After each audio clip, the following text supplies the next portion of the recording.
ତାହେଲେ ଝିଅ ଦେବନି ଝିଅ ଦେବି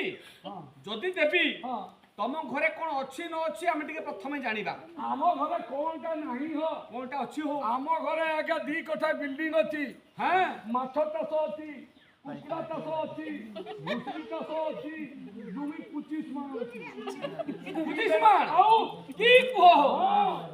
25 ମାଣ 25 ମାଣ ଅଛି ତମେ ତ ତାନେ ଧନୀ ଲୋକ ଭୂମି କଣ ଆଉ ଗରିବ ଲୋକ ଶୁଣ ଶୁଣ ଆଉ କୁହ 25 ମାଣ ଜମି ଅଛି ସତରେ ସତରେ ସେଇଟା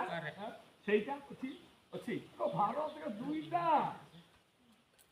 ଅଛି ଅଛି ଗ୍ୟାସ୍ ଫେସ୍ କିଛି ନାହିଁ କି ଦଲାଲେ ତମ ଘରେ ଆଗେ କୁହ ସେଇଟା ଅଛି କି ନାହିଁ ଅଛି ଖମାଳୁ ଚାଷ ନା କି ଭାଇ ଚାରିଆଡେ ଲଟା ଗଛ ପୁରା ମତେ ଦେଇଛି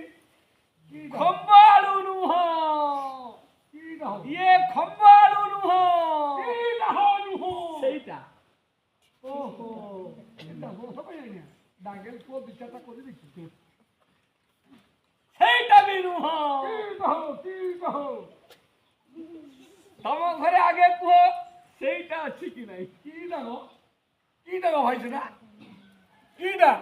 ମୁଁ ତ କହୁଛି କିଟା ଖାଲି ସେଇଟା ଯଦି ସେଇଟା ତମ ଘରେ ନଥିବ ହଁ ଆମ ଗାଁର କେହି ବି ତମ ଘରେ ଝିଅ ଦେବେନି କିଟା କହ କି ଡାକ ସାର୍ କଥାରେ ଅଛି ସରକାର ଚାରିଆଡେ ପୁରା କାନ୍ଥରେ ଲେଖି ଦେଇଛନ୍ତି କଣ ପାଇଖାନା ଥିବ ଯାହାର ଘରେ ଝାଡା ଫେରିକି ତା ଦୁଆରେ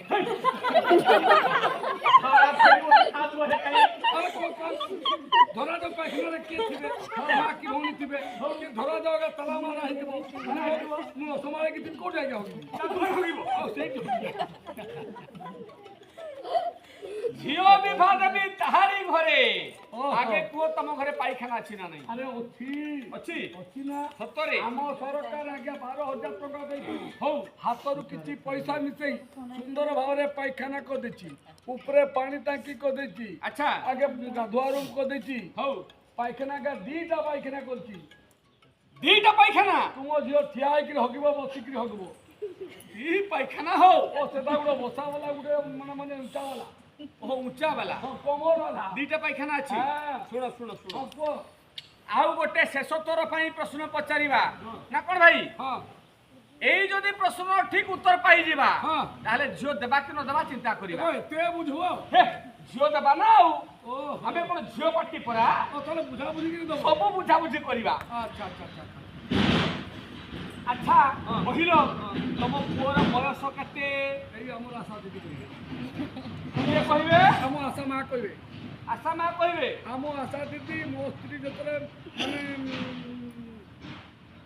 ପିଲା ହେବାର ଥିଲା ହଁ। ଆମ ଆଶା ଦିଦି ଡାକ୍ତରଖାନାକୁ ନେଇକି ଯାଇଥିଲେ ନିଗ ଦିଦି ଏଇ ଆଶା ଦିଦି ମାଧ୍ୟମରେ ମୋ ସ୍ତ୍ରୀ ଆଜ୍ଞା 1400 ଟଙ୍କା ପାଇଥିଲା ପଚାର 1400 ପାଇଥିଲେ ପଚାର ଶୁଣ ନିଗ ଦିଦି ଆଉ ତମେ ଯେ ଭାଇ ପୁଅର ବୟସ କେତେ ତମେ ଜାଣିନ ମୁଁ କହିପାରିବିନି ଆଗ ଦିନ ବେଳେ ତ ଆଜ୍ଞା ଲୁଗା ବେପାର ରୁହ ରୁହ ମତେ ଟିକେ ସନ୍ଦେହ ଲାଗୁଛି ହଉ କି ସନ୍ଦେହ ଶୁଣ ହଁ ଲୋକମାନେ ଶୁଣିଲେ ତମକୁ ଖରାପ ଭାବିବେ କାହିଁକି ଖରାପ ଭାବିବେ ଆଚ୍ଛା ତମେ ତମ ଛୁଆର ବାପା ତମେ ନା ଆଉ ଅଥର କଥା ଆରେ ଛୁଆ ବାପା ମୁଁ ଯାଇକି ହଲାବେ ମତେ ତ ସେମିତି ଲାଗୁଛି ଛୁଆର ବୟସ କହିପାରୁନ କି ଛୁଆର ବାପା ହେଇଛ ହଉ ଏ ବୁଝୁନାହାନ୍ତି ଆଜ୍ଞା